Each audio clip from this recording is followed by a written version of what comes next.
পশ্চিমবঙ্গের হাইওয়েতে শুয়ে থাকছে শত শত গরু। অ্যাম্বুলেন্স আটকে আছে। গরুর কারণে মানুষ হাঁটতে পারছে না। রেল স্টেশনের প্ল্যাটফর্মে ঘুরে বেড়াচ্ছে গরু। আর ঠিক এরকম একটা চরম নাগরিক সংকটের মাঝেই পশ্চিমবঙ্গের ক্ষমতার অলিন্দে উঠে এসেছে এক বিস্ফোরক গুঞ্জন। আগামী 6 মাসের মধ্যে নাকি সরিয়ে দেওয়া হতে পারে মুখ্যমন্ত্রী শুভেন্দু অধিকারীকে। কিন্তু কে সরাবে তাকে? কেনই বা সরাবে?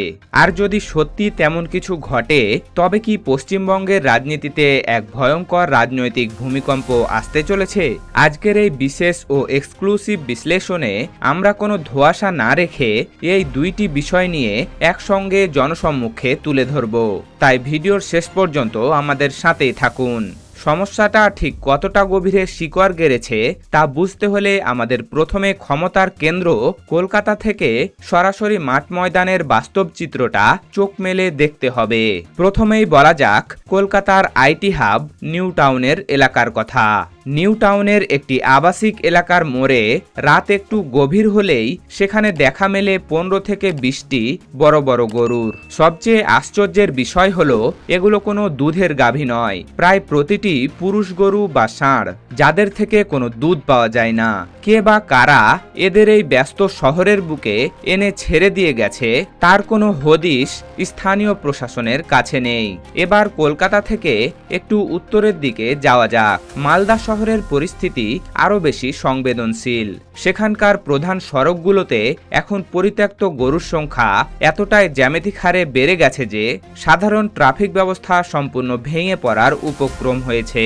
শহরের রাস্তাঘাট বাদ দিলেও গণপরিবহনের সবচেয়ে বড় মাধ্যম রেলওয়ে স্টেশনও এই একই সংকট থেকে রেহাই পাচ্ছে না। ট্রেনের প্ল্যাটফর্মের ভেতরে যেখানে প্রতিদিন হাজার হাজার সাধারণ মানুষ যাতায়াত করেন, সেখানে দল বেঁধে ঘুরে বেড়াচ্ছে গরু। গেটের সামনে টিকিট কাউন্টারের ঠিক পাশে যেখানে যাত্রীরা লাইনে দাঁড়ান, সেখানে নিশ্চিন্তে বসে আছে গবাদি পশু। ট্রেনের একজন নিয়মিত যাত্রী চরম হতাশায় বলছেন, আর কটা দিন গেলে পরিস্থিতি এতটাই ভয়াবহ হবে যে মানুষ স্টেশনে ঢুকতেই ভয় পাবে। আর শুধু ছোট ছোট শহরে নয়, কলকাতার আনাচে কানাচে, ব্যস্ত হাইওয়েতে এবং জনবহুল বাজারে সর্বত্রই আজ একই দৃশ্য দেখা যাচ্ছে। হঠাৎ করে পশ্চিমবঙ্গের আনাচে কানাচে, ব্যস্ত হাইওয়েতে কিংবা জনবহুল বাজারে এত পরিত্যক্ত গবাদি পশু কোথা থেকে এলো? এই প্রশ্নের উত্তর কোনো অলৌকিক ঘটনায় নেই। এর উত্তর লুকিয়ে আছে আমাদের গ্রামীণ অর্থনীতির একটি অত্যন্ত গুরুত্বপূর্ণ অর্থনৈতিক ইকোসিস্টেমে। একজন সাধারণ খামারি বা গোপালক, তিনি হিন্দু বা মুসলিম যে কোনো সম্প্রদায়েরই হতে পারেন, যখন একটি গরু পালন করেন তখন তার পেছনে দুটি মূল উদ্দেশ্য থাকে। প্রথমত, প্রতিদিনের উৎপাদিত দুধ বিক্রি করে সংসার চালানো, আর দ্বিতীয়ত, গরু বুড়ো হয়ে গেলে বা অকেজো হলে তা বিক্রি করে নতুন বাছুর কেনার পুঁজি জোগাড় করা। কিন্তু ভারতের পশ্চিমবঙ্গে শুভেন্দু অধিকারী নতুন মুখ্যমন্ত্রী হয়ে আসার পর গরু বেচা কেনার ওপর কঠোর নিষেধাজ্ঞা জারি করে। ফলে খামারিরা তাদের গরু বিক্রি করতে পারছেন না। একজন গরিব খামারি যার নিজের পরিবারের ভাত জোগাড় করতেই যেখানে তিনি হিমশিম খাচ্ছেন, সেখানে পশুর পেছনে প্রতিদিন শত শত টাকা খরচ করা তার পক্ষে অলীক কল্পনা। ফলস্বরূপ কোনো উপায় না পেয়ে চরম হতাশা এবং পিঠ দেওয়ালে ঠেকে যাওয়ার পর এই খামারিরা রাতের অন্ধকারে লুকিয়ে গাড়িতে করে এনে নিজেদের পশুকে রাস্তায় ছেড়ে দিয়ে চলে যাচ্ছেন।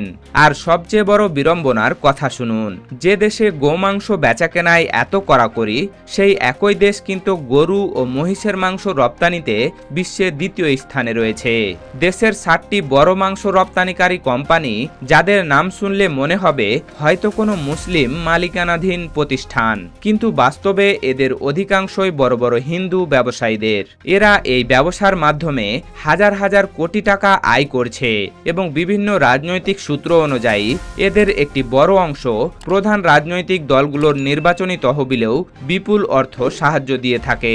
তাহলে প্রশ্ন দাঁড়ায়, ওপরে আবেগের রাজনীতি, রাজনীতি আর নিচে কোটি কোটি টাকার ব্যবসার হিসাব। এই দ্বৈতনীতি কার স্বার্থে? নিশ্চিতভাবেই সাধারণ মানুষের স্বার্থে নয়। এবার আসুন আমাদের এই বিশ্লেষণের দ্বিতীয় ও সবচেয়ে বিস্ফোরক মাত্রায়। একদিকে যখন রাজ্যে এই তীব্র সামাজিক ও অর্থনৈতিক সংকট চলছে, ঠিক তখনই পশ্চিমবঙ্গের রাজনৈতিক আকাশে আরেকটি বিশাল ঝড় উঠেছে। সেটা হলো স্বয়ং মুখ্যমন্ত্রী শুভেন্দু অধিকারীর ভবিষ্যৎ নিয়ে। বিভিন্ন রাজনৈতিক ও প্রশাসনিক মহল থেকে অত্যন্ত গুরুত্বের সাথে দাবি উঠেছে যে আরএসএস বা রাষ্ট্রীয় স্বয়ংসেবক সংঘ শুভেন্দু অধিকারীর সাম্প্রতিক কার্যকলাপে মোটেও সন্তুষ্ট নয়। রাজ্যে ক্ষমতায় আসার পর শুভেন্দুর নেওয়া বেশ কিছু সিদ্ধান্ত, যেমন বুলডোজার রাজনীতি, হকার উচ্ছেদ, আগাম নোটিশ ছাড়া গরিব মানুষের দোকানপাট ভাঙচুর, এসব নিয়ে সংগঠনের ভেতরের পুরনো ও ত্যাগী আদর্শবাদী নেতাদের একাংশের মধ্যে তীব্র অসন্তোষ তৈরি হয়েছে। এমনকি সংঘের ঘনিষ্ঠ সূত্র দাবি করেছে আগামী 6 মাসের মধ্যেই শুভেন্দু অধিকারীকে মুখ্যমন্ত্রী পদ থেকে সরিয়ে দেওয়ার একটি অভ্যন্তরীণ ব্লুপ্রিন্ট বা রোডম্যাপ তৈরি করা হয়েছে। শুভেন্দু অধিকারী কোনো সাধারণ বা দুর্বল নেতা নন। তিনি পশ্চিমবঙ্গের রাজনীতির একজন অত্যন্ত পাকা, অভিজ্ঞ এবং মাটির মানুষ। তিনি রাজ্যের গত দুটি বড় রাজনৈতিক পরিবর্তনের সরাসরি প্রত্যক্ষ সাক্ষী এবং অন্যতম প্রধান কারিগর ছিলেন। প্রথমে সিপিএম হটিয়ে তৃণমূল কংগ্রেসের ক্ষমতায় আগমন এবং পরবর্তীতে তৃণমূলের আধিপত্য ভেঙে বিজেপির এই বিপুল উত্থান, দুটি ক্ষেত্রেই তার ভূমিকা ছিল অপরিসীম। তিনি খুব ভালো করেই জানেন কিভাবে নিজের রাজনৈতিক জমি ধরে রাখতে হয়। দিল্লির কেন্দ্রীয় নেতৃত্ব যদি তাকে সরিয়ে দেওয়ার কোনো পরিকল্পনা করে থাকে, তবে শুভেন্দুর কাছেও তৈরি আছে একটি গোপন অস্ত্র, যেটাকে রাজনৈতিক বিশ্লেষকরা বলছেন শুভেন্দুর প্ল্যান বি বা দ্বিতীয় পরিকল্পনা।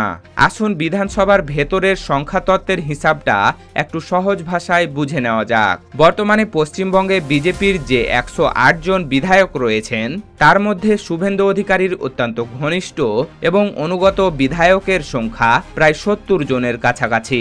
এই বিধায়কদের অনেকেই শুভেন্দুর ব্যক্তিগত সুপারিশে এবং তার হাত ধরেই টিকিট পেয়েছেন এবং তারা দলের চেয়ে শুভেন্দুর প্রতি বেশি অনুগত। অন্যদিকে বিরোধী দল তৃণমূল কংগ্রেসের ভেতরেও সমান্তরাল একটি ফাটল তৈরি হয়েছে। তৃণমূলের 80 জন বিধায়কের মধ্যে প্রায় 65 জন বিধায়ক ইতিমধ্যে শীর্ষ নেতৃত্বের ওপর ক্ষুব্ধ হয়ে অভিষেকপন্থী গোষ্ঠী থেকে নিজেদের দূরত্ব বজায় রাখছেন এবং ভেতরে ভেতরে বিদ্রোহের সুর তুলছেন। এবার এই দুয়ে দুয়ে 4 করুন। শুভেন্দু অধিকারীর অনুগত 70 জন বিধায়ক এবং তৃণমূলের বিদ্রোহী 65 জন বিধায়ক যদি কোনো বিশেষ পরিস্থিতিতে একজোট হন, তবে মোট বিধায়কের সংখ্যা দাঁড়ায় 135 জনের কাছাকাছি। 294 আসনের পশ্চিমবঙ্গ বিধানসভায় 135 সংখ্যাটি মোটেও ছোট বা অবহেলা করার মতো নয়। এটি যে কোনো মুহূর্তে সরকার গঠনের প্রয়োজনীয় সংখ্যাগরিষ্ঠতার অত্যন্ত কাছাকাছি পৌঁছে যায়। এর মানে খুব পরিষ্কার, শুভেন্দু অধিকারী চাইলেই যে কোনো মুহূর্তে বিজেপির কেন্দ্রীয় নেতৃত্ব এবং আরএসএসকে একটি স্পষ্ট পাল্টা বার্তা দিতে পারেন। বার্তাটি হলো, আমাকে যদি মুখ্যমন্ত্রীর পদ থেকে জোর করে সরানোর চেষ্টা করা হয়, তবে আমি আমার অনুগত বিধায়কদের নিয়ে নিজেই একটি আলাদা আঞ্চলিক শক্তি বা জোট হিসেবে দাঁড়িয়ে যেতে পারি। এখন প্রশ্ন হলো, এই নাটকীয় ঘটনা কি সত্যি ঘটবে?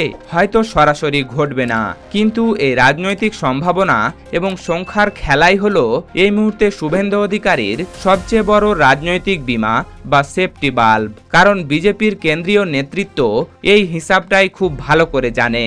আর ঠিক এই কারণেই শুভেন্দুকে 6 মাসের মধ্যে সরানোটা যতটা সহজ ভাবা হচ্ছে, বাস্তবে তা মোটেও সহজ নয়। প্রিয় দর্শক, আপনি কি মনে করেন আরআরএস কি সত্যি আগামী 6 মাসের মধ্যে শুভেন্দু অধিকারীকে সরিয়ে দেবে, নাকি শুভেন্দুর এই গোপন প্ল্যান বির কাছে দিল্লিকে মাথা নত করতে হবে? আর এই তীব্র গরু সংকটের স্থায়ী সমাধানই বা কি হতে পারে? আপনার মূল্যবান ও নিরপেক্ষ মতামত আমাদের কমেন্ট বক্সে অবশ্যই জানান। পশ্চিমবঙ্গের রাজনীতি এবং সামাজিক ইস্যুর এমন নির্ভীক ও সৎ বিশ্লেষণ নিয়মিত উপভোগ করতে আমাদের চ্যানেলটি সাবস্ক্রাইব করে বেল আইকনটি চেপে রাখুন। ধন্যবাদ।